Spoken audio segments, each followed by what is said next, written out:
You can't talk about living a healthy, happy, optimal life without talking about sleep. Early on in my own life, I saw sleep as being something optional and something for the weak.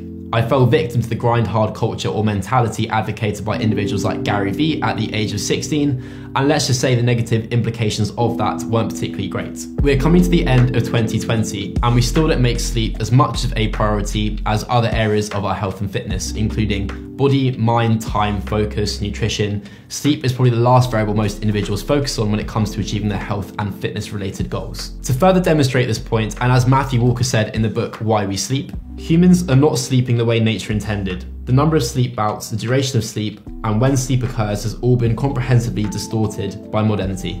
So what are the negative effects of sleep deprivation? The first negative effect of sleep deprivation is memory issues. Then we have impulsive behavior, anxiety, depression, paranoia, suicidal thoughts, trouble thinking and concentrating, mood changes, weakened immunity, risk of diabetes, low sex drive, poor balance, risk of heart disease, weight gain and high blood pressure, and that is just to list a few. The shorter you sleep, the shorter your life. The leading cause of disease and death in developed nations, diseases that are crippling healthcare systems, such as heart disease, obesity, dementia, diabetes and cancer, all have recognised causal links to a lack of sleep. Matthew Walker, Why We Sleep. I'm sure that's enough to wake you up to the benefits of sleep.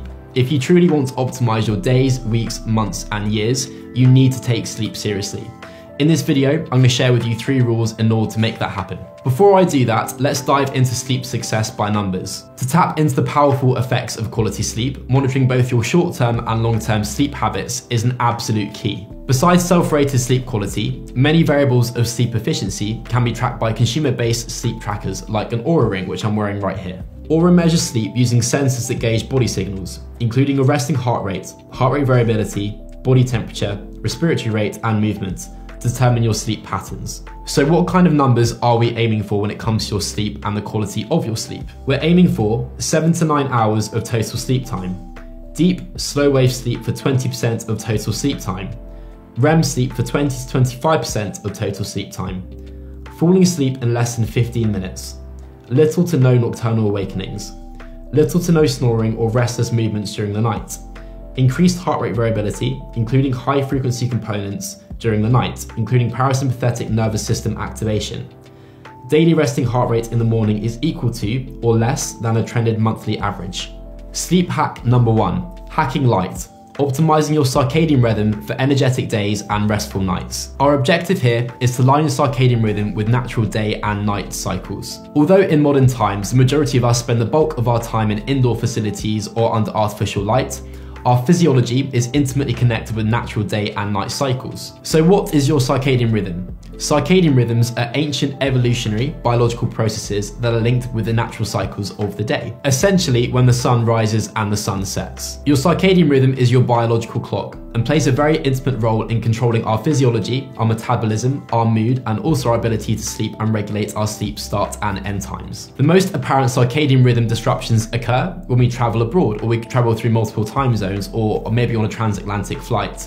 But in our day-to-day lives, in modern day-to-day lives, living in a light-polluted environment like we are based in right now is obviously very disruptive when it comes to regulating your circadian rhythm also. Much less severely so, but something which most people neglect or are not aware of. One crucial element of hacking your sleep is very consciously aligning your day with natural day and night cycles, essentially rising with the sun and also going to bed as the sun sets. This in turn regulates and actions the proper secretion of hormones and neurotransmitters like serotonin, melatonin, and cortisol, which play a very important part in regulating our ability to sleep optimally. Blue light exposure in the morning helps optimize our sleep-wake hormones. During the daytime, blue light dominates, which suppresses melatonin production. Melatonin is a hormone which regulates our sleep-wake cycles by signaling to the brain it is time to go to sleep. Melatonin is secreted by the brain towards the end of the day as we approach total darkness. Early blue light exposure can help optimize melatonin secretion, and as a result of that, optimize our sleep drive for when we want it to occur, essentially making us want to go to bed towards the end of the day rather than in the middle of the night. So how do we go about eliminating blue light spectrum light in order to ensure we go to bed on time and our sleep is optimized? In the evening, the decrease in blue light exposure is a signal for our body to start producing melatonin and ramp up for sleep. Modern devices such as TVs, iPads, your desktop, your phone, whatever it may be, essentially fool our body into thinking it is daytime once again, and therefore increase the production of cortisol and actually minimize the production of melatonin, making it more difficult for us to fall asleep on time and regularly. According to one 2014 study, using these devices may lead to disruption in your circadian rhythmicity. As a result of this, we would experience decreased sleep latency, less REM sleep, and much more of a feeling of morning grogginess first thing upon waking. To put this hack into effect, you can do the following. Refrain from using blue light emitting devices in the evening. Use night mode on the device or programs like Flux to filter out the blue wavelengths in the evening. Wear blue light blocking glasses at sundown. Use blackout curtains in the bedroom to eliminate moonlight and ambient artificial light sources. Sleep hack number 2, behavioral hacks for restful sleep. These behavioral hacks may put us in a state of mind and body that is more conducive to restful sleep. These hacks are in part derived from sleep hygiene tips that are important parts of proper sleep routines. Our first behavioral hack for restful sleep is practicing relaxation exercises like meditation and yoga. Relaxation exercises and lifestyle practices like meditation, deep breathing, and yoga create physiological changes in the brain similar to that of sleep. Developing a consistent practice and nighttime routine can benefit both sleep quality and quantity. So, to put this hack into play, we do the following. Try a 7 to 20 minute guided mindfulness meditation or yoga session as part of your bedtime routine. Keep the yoga poses light. While more intense exercise in the early part of the day can facilitate sleep, they may increase cortisol and keep us awake if done near bedtime. Wearable biofeedback headbands such as Sleep Shepherd track brainwaves with EEG sensors and output binaural beats to produce brainwave patterns that are conducive to sleep. Lower your body temperature before bedtime. In addition to light, temperature is another cue the body uses to signal sleep. Before the start of a sleep cycle, our body temperature naturally falls a few degrees. Keeping cool at bedtime can increase sleep efficiency and sleep onset. In order to optimize temperature, follow these hacks. Keep the bedroom between 60 to 68 degrees Fahrenheit, that's between 18 degrees Celsius to 21 degrees Celsius. Take a shower or bath before bed. While it may seem that this would increase body temperature, it actually draws blood flow towards the surface.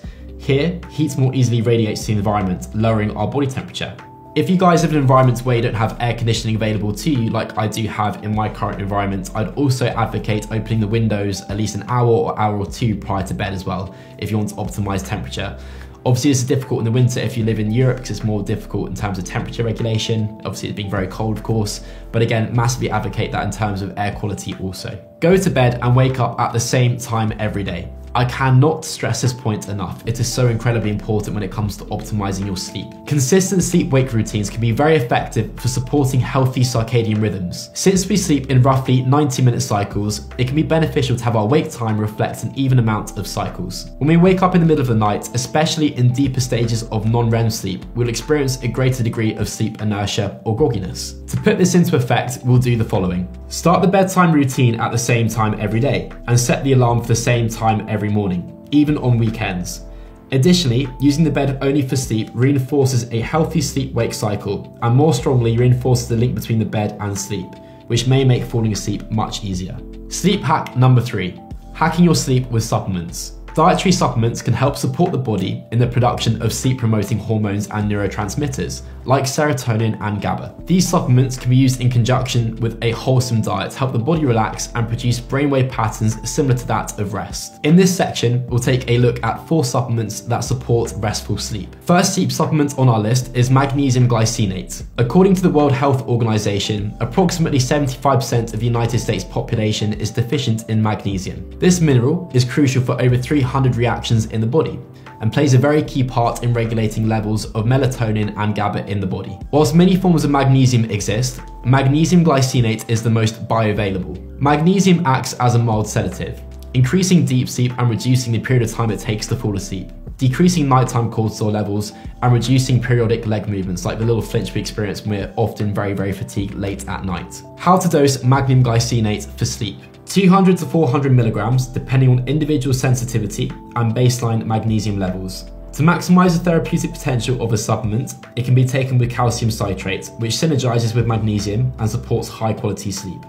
Supplement number 2, L-tryptophan. L-tryptophan is an essential amino acid and mild sedative that acts as a precursor for serotonin and melatonin. How to dose L-tryptophan. 500 to 1000 milligrams 1 to 2 hours before bedtime. Calcium and vitamin B6 help absorption, while folate and vitamin C facilitate reaction to 5-HTP, a precursor to serotonin. Adaptogenic herbs like reishi and ashwagandha. Adaptogens help ward off physical and psychological stress and can benefit restful sleep by balancing hormones and our immune system. How to dose reishi for sleep. 1 to 2 grams in the evening is the optimal dose for sleep enhancement.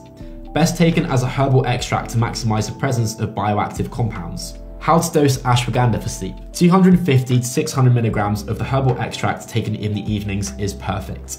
So those are the 3 sleep hacks I prioritize when it comes to optimizing sleep quality, duration, and efficiency. Now let's move into the other variables you might want to focus on when it comes to improving your sleep. First and foremost, you want to be aware of your caffeine consumption and the half-life of caffeine. If you are still consuming caffeine, I definitely advise consuming your last cup of coffee, cup of tea, whatever it may be, dark chocolate sauce also, prior to midday. The reason being the half-life of caffeine can span around 10 hours for some individuals, depending on their sensitivity levels. So regulating your caffeine consumption and being aware of it is very important when it comes to optimizing your sleep quality. Another variable to be aware of will be meal consumption and timing of your last meal. If you are to consume a very calorically dense meal, very close to your sleep start time, you experience a lack of quality sleep and efficiency, and potentially a delayed onset of sleep also, primarily as a result of body temperature being heightened and obviously your body digesting the food source you have just consumed.